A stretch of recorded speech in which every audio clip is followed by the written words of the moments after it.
Soyons saints, en partenariat avec Magnificat. Nous souhaitons une belle fête aux Louises. Sainte Louise de Marillac vit au XVIIe siècle.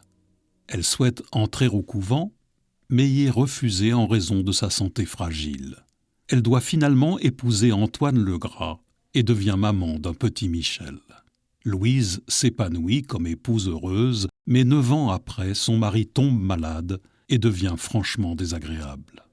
Louise voit dans cette épreuve un châtiment pour ne pas avoir respecté sa promesse de vocation religieuse.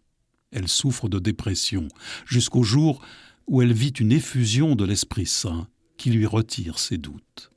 Devenue veuve et sans moyens financiers, elle déménage, élevant son fils et tricotant pour les pauvres. Elle fait alors la rencontre de saint Vincent de Paul qui habite à côté. Leur relation est d'abord difficile. Louise le trouve rustre et cassant, et lui, trop scrupuleuse et géniarde. Finalement, malgré leur caractère très différent et des moments de vive tension, ils vont vivre une belle amitié, apprenant à respecter le caractère unique de l'autre. Vincent aide Louise à réaliser sa vocation, servir le Christ dans les pauvres. Tout d'abord, elle coordonne les confréries de la charité qu'il a créées. Puis elle va plus loin, en fondant la Compagnie des filles de la charité, dédiée à des femmes qui se mettent totalement au service des pauvres. Elles ne sont pas religieuses, elles font des vœux privés temporaires qu'elles renouvellent chaque année.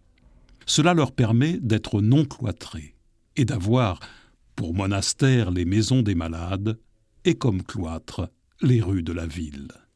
Jusqu'à son dernier souffle, Louise organise, coordonne, cherche des fonds, et ce, malgré les difficultés que lui causent son anxiété et sa tendance au découragement.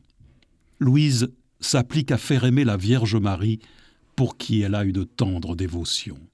Nous vous invitons aujourd'hui à nous mettre dans ses pas, en réfléchissant à une grâce dont nous avons besoin sur notre chemin vers la sainteté.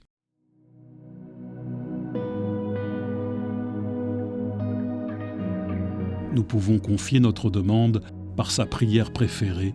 Seigneur Jésus, accordez-moi cette grâce par l'amour que vous portez à la Sainte Vierge.